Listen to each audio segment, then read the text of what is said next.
Student, या आपका भी ड्रीम है यूजीसी नेट क्रैक करना या फिर असिस्टेंट प्रोफेसर बनना, तो उसके लिए आपको मैंडेटरी है कि नेट क्वालिफाई करना होगा। ठीक है, अगर नेट क्वालिफाई करना चाहते हैं, अगर आप फ्रेशर हैं, बिल्कुल भी आपको नहीं पता है किस तरह से स्ट्रेटेजी को फॉलो करना है, तो फर्स्ट ऑफ ऑल मैं ये बिल्कुल नहीं कहूंगी previous year question paper solve कर लीजिए आपका सिलेक्शन हो जाएगा। डेफिनेटली हो जाएगा, बट उसके लिए थोड़ा सा एक्स्ट्रा मेहनत कर लोगे तो आपका जेआरएफ में भी सिलेक्शन हो सकता है। ठीक है, तो जेआरएफ और नेट ये अलग अलग नहीं है, बस स्कोर ज्यादा आने पर आपका जेआरएफ में कंसिडर किया जाता है, स्कोर थोड़े कम होते हैं तो वो नेट में कंसिडर किए जाते हैं, और उससे भी कम होते हैं तो अब तो पीएचडी इंक्लूडेड मेंशन किया जाने लगा है। कौन कौन से स्टूडेंट एलिजिबल है रिलेटेड टू फाइन आर्ट्स, बहुत सारे स्टूडेंट की क्वेरीज होती है। तो देखो जिन्होंने बीएफए कर रखा है, 4 साल का बीएफए का कोर्स होता है, आपका ये 4 साल का बीएफए कंप्लीट हो गया है, फिर बीएफए फाइनल ईयर में, definitely you can apply it, and next MFA में हो इनरोल्ड, देन फिर भी आप अप्लाई करो। सबसे पहले आप सिलेबस डाउनलोड करो, सिलेबस आपको मेरे टेलीग्राम से भी मिल जाएगा, आप डायरेक्टली से भी डाउनलोड कर सकते हैं। उनको प्रॉपरली अच्छे से एनालिसिस कीजिए, देखिए आपने ग्रेजुएशन मास्टर्स में कौन कौन से टॉपिक को कवर किए, कौन कौन से टॉपिक एक्स्ट्रा है जो आपका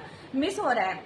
अगर पेंटिंग बैकग्राउंड से है तो मैं खुद ही बता दूंगी कि पेंटिंग से है तो आपको स्कल्पचर में मेहनत करना है, प्रिंट मेकिंग में मेहनत करना है, अप्लाइड आर्ट में जिसमें मैंने किया है। ठीक है, उसके बाद सेकेंडरी आपको फोकस करना है कि सिलेबस को अच्छे से एनालिसिस करें, देन सिलेबस के बाद previous year question paper solve करने बैठिए। डेली एक प्रीवियस ईयर क्वेश्चन पेपर आपको डेली प्रैक्टिस करना ही करना है, अब ज्यादा दिन आपको बचे भी नहीं है।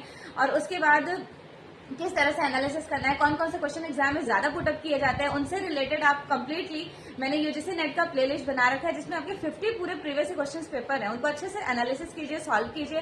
अगर आप बाइलिंगुअल इंग्लिश हिंदी मीडियम किसी भी लैंग्वेज से बिलोंग करते हैं, बेसिकली लैंग्वेज प्रॉब्लम बैरियर बहुत ज्यादा होता है ना, तो इंग्लिश मीडियम वाले भी स्टूडेंट मुझसे व्हाट्सएप पे कंसिडर कर सकते हैं, और हिंदी मीडियम में कुछ बुक भी सजेस्ट कर दूंगी। और उससे अच्छा है कि आप अपने नोट्स बनाओ और उनको अच्छे से एनालिसिस करो, many of the time revise करो प्रीवियस ईयर क्वेश्चन पेपर। 10 साल का आप निकालिए, पेपर फर्स्ट का, पेपर सेकंड का। पेपर फर्स्ट में आप कोशिश करो अगर थ्योरेटिकल बैकग्राउंड से हो तो teaching aptitude, research aptitude, communication and environment comprehension, ये 5 अच्छे से तैयार करके चाहिए, डेफिनेटली आपका सिलेक्शन हो जाएगा। और पेपर सेकंड में अपने सब्जेक्ट में प्रीवियस क्वेश्चन पेपर पे फोकस कीजिए। देन सेकेंडरी डेली एक चैप्टराइजेशन के तौर पे 5 इलेक्टिव है ना, उन 5 इलेक्टिव में पर्टिकुलरली 1 आवर सारे इलेक्टिव को दीजिए, उनके सारे कंसेप्ट को क्लियर कर लीजिए। होप सो ये वीडियोस आपके लिए यूजफुल रही होंगी। Thanks for watching, best wishes.